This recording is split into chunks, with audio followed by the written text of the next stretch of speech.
Olá, meus irmãos e minhas irmãs, graças a Zambi estamos aqui e eu vim só dar continuidade ao vídeo que eu fiz da parte 1, né? Onde eu falei um pouco de uma história de um menino, né? Esse menino sou eu, para que vocês aí que praticam aí a Umbanda até hoje possam entender por que o sacerdote do Candomblé tem propriedade para falar da religião, né? Além de ser estudioso e pesquisador de várias religiões, eu me sinto muito à vontade em falar de Umbanda e depois também eu vou explicar uma preocupação que eu tenho, que eu estou vendo acontecer aí nos terreiros de Umbanda.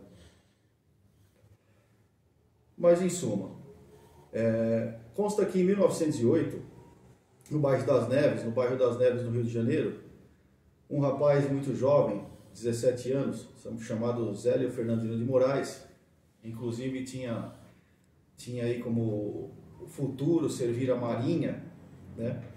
Muito jovial, e a família muito católica, né? Como já era de se esperar naquele período, né? O catolicismo predominava de uma forma muito assertiva, né? E o bairro das Neves não era muito grande, né? Era um bairro pequeno, mas ali também já se situava uma federação espírita kardecista. E Zélio Fernandino de Moraes, um belo dia, ao acordar, ele acordou sem mexer as partes inferiores, né? Acordou paralítico. Resumindo a história, ele acordou paralítico e não se mexia. A família, muito preocupada com isso, né, chamou o médico, logicamente, né? O que aconteceu? O menino jovem, praticava esporte, corria para lá, né, queria servir a Marinha, cheio de ideais, cheio de sonhos, né? E foi acometido de uma contingência que ninguém explicava. Foram levados a médicos e vários médicos e radiografias e nada constatado, né? Aí, como naquela época ainda nós não tínhamos avanços ainda na medicina, e os avanços da medicina realmente surgiram depois da Segunda Guerra Mundial para cá, os avanços aí foram enormes. Mas em princípio você tinha ali a figura do médico, mas não era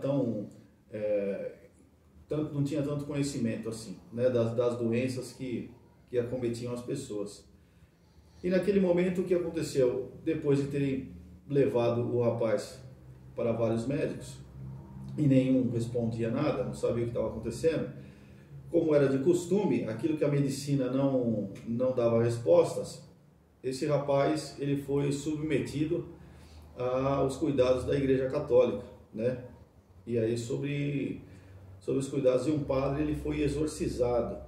Porque naquela época tudo que a medicina não explicava, você era submetido aí a uma prática exorcista, como se você tivesse ali dominado por certas forças e energias negativas. Então se praticava o exorcismo assim de uma forma muito comum, né? Que hoje isso não acontece, isso é muito complexo dentro da igreja.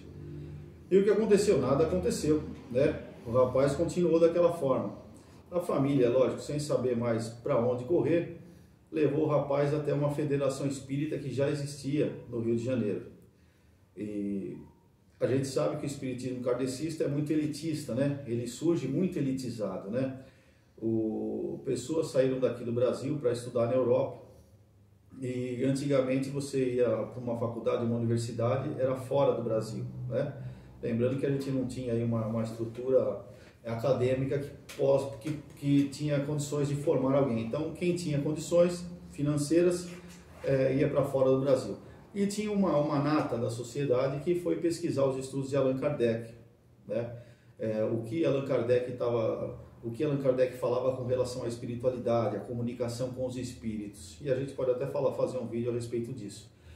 Mas então essa federação espírita já existia, porque os intelectuais já tinham voltado aqui para o Brasil e já começaram a disseminar o espiritismo kardecista, né? Dentro do contexto litúrgico, da forma como se realizavam os trabalhos de mesa e etc. E aí levaram o Zélio lá. Chegando lá, o Zélio estava acamado de cadeira, de rodas, né? A família ali, sem saber ali, não entendendo muita coisa.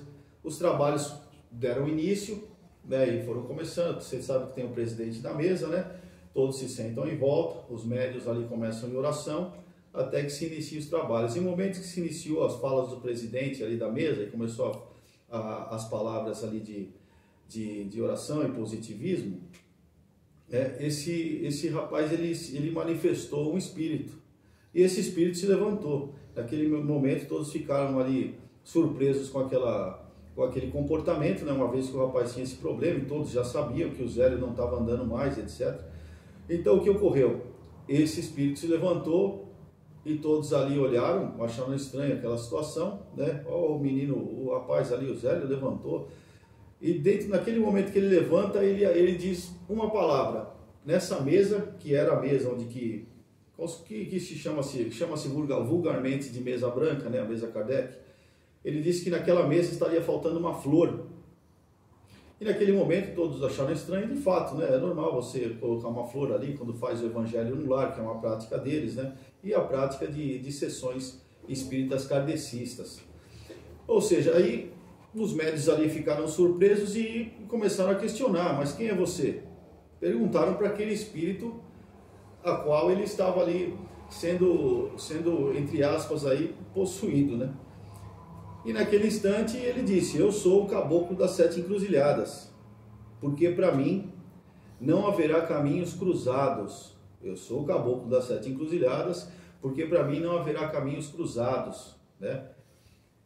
E naquele momento, um médium vidente, né, que fazia parte das sessões ali, já indagou no sentido de, você diz que é um caboclo e traz plasmado no seu perispírito ali vestes de um padre ou de um frei, né? O que ficou plasmado ali da última encarnação, né? O espírito ele plasma, né? Os resquícios ali da última encarnação. Então, aí ele não falou sobre isso, apenas disse assim, o meu propósito de estar aqui é fundar uma nova religião, né? E aí todos disseram uma nova religião, e ele foi logo discorrendo de que ele ia embora, e que por volta de 8, 8h30, no outro dia, salvo engano, ele se manifestaria, né? Ele incorporaria nesse médium novamente em sua residência, e ali ele ia esclarecer algumas coisas que ficaram ali não tão explicadas naquele momento, né? E foi isso que aconteceu, né? Isso aconteceu no outro dia, ele incorporou e todos ali já estavam na casa, né? Muitas pessoas estavam na casa, a família toda, algumas pessoas que presenciaram aquilo naquela federação, né? Ou naquele centro kardecista, estavam todos ali querendo saber o que ia acontecer. O Zélio manifestou alguma coisa e falou que veio fundar uma nova religião.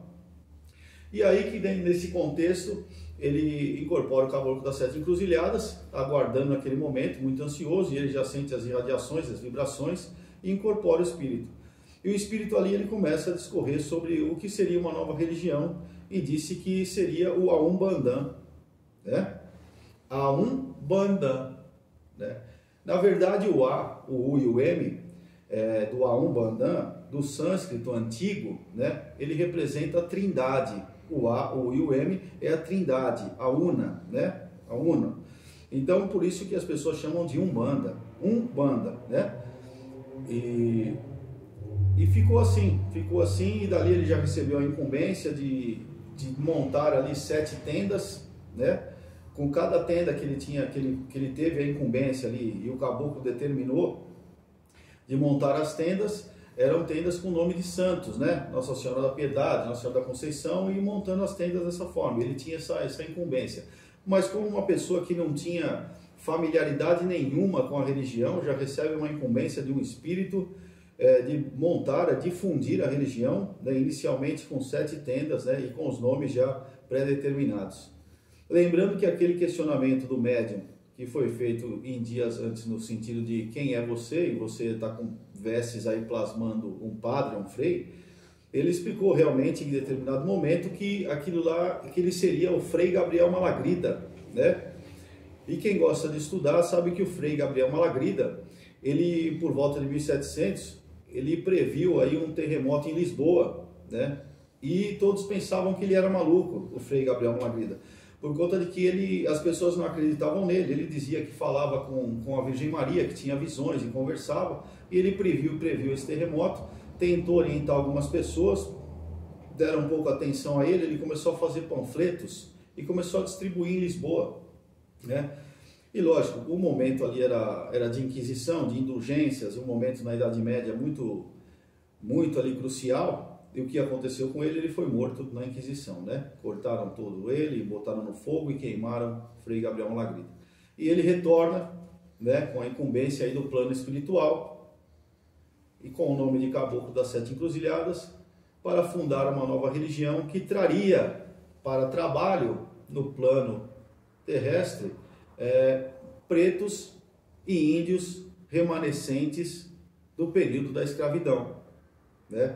Ou seja, aqueles que viveram nesse período e que foram massacrados, escravizados e que desencarnaram após, logicamente, um estudo em tribunais aí de educação, tribunais de estudos que existem no nosso plano astral, eles receberam o entendimento e foram designados para trabalhar nessa nova religião brasileira chamada Umbanda e que traria negros e índios para tentarem aí acalmar os ânimos aí daqueles que não tinham condições e dizia ser o pronto socorro dos necessitados a Umbanda, né? E aí Zélio monta essas 7 tendas e depois eu posso falar, depois a gente pode até falar como foram montadas essas tendas, uma vez que quem é o Pai de Santo, né? Qual a figura do padrinho, da madrinha e como é que você desenvolve um culto e o espírito ele determina como ele se desenvolve com os 7 e quem vai tomar conta dessas tendas. Foi muito interessante porque naquele momento ali as pessoas mais próximas da família e que acreditaram naquilo que viram e acharam interessante, quiseram aprender alguma coisa com o Caboclo das Sete Encruzilhadas, eles se aproximaram e responsáveis por essas tendas foram pessoas que eram tabeliões, né? Pessoas que eram responsáveis pela milícia, juízes, né? Daquela região, pessoas que se aproximaram, que frequentavam até a Federação Espírita, mas ficaram ali interessados com aquela situação e eles foram responsáveis por essas tendas que foram se seguindo. E todas elas se formaram por orientação e responsabilidade de pessoas que não tinham nada a ver com o culto, com essa nova religião, e daí começaram a aprender com os ditames ali do Caboclo das Sete Encruzilhadas, como seria, quais espíritos viriam, como seriam os cânticos, né? Como que se louvaria aquilo, e as rezas, uma vez que é puramente sincrética a Umbanda, né? O sincretismo ele está enraizado, ela já surge enraizado, né? E aí interessante essa história, pessoas que não tinham nada a ver começam a ser responsáveis e abrir os templos e começam ali a se desenvolver os templos por determinação do Caboclo das Sete Encruzilhadas, e essas pessoas começam a aprender realmente com o espírito e a coisa vai acontecendo de fato, e Zélio acaba aí sendo um ícone fundador da religião que chama Umbanda, né? E por hoje é só, né? Eu fiz um breve resumo aí, mas para quem não sabe, a Umbanda é essencialmente brasileira, surge dessa forma. Isso é uma verdade, tá? Isso não é uma questão, uma mitologia que se formou, algumas coisas, uma fofoca que aconteceu para falar quem foi Zélio. Ele existiu, sua esposa Isabel, teve sua irmã Zilmeia, né? E que ajudaram aí no desenvolvimento desses terreiros e praticaram a caridade, Zélio, até o último dia de sua vida, né? E Zilmeia ainda viveu, me parece que até o centenário da Umbanda ela estava viva, e na cabana de Pai Antônio, que seria a matriz de tudo isso daí, ainda se encontrava ali a forma tradicional de Umbanda, assim como o Caboclo das Sete Encruzilhadas determinou e foi o início. Se você quiser saber mais, entre em contato comigo, deixe seu like ou seu dislike, né? Não sou o dono da verdade. Deixe seu comentário e a gente pode aí explanar mais ainda sobre essa religião. Um abraço a todos, fiquem com Zambi.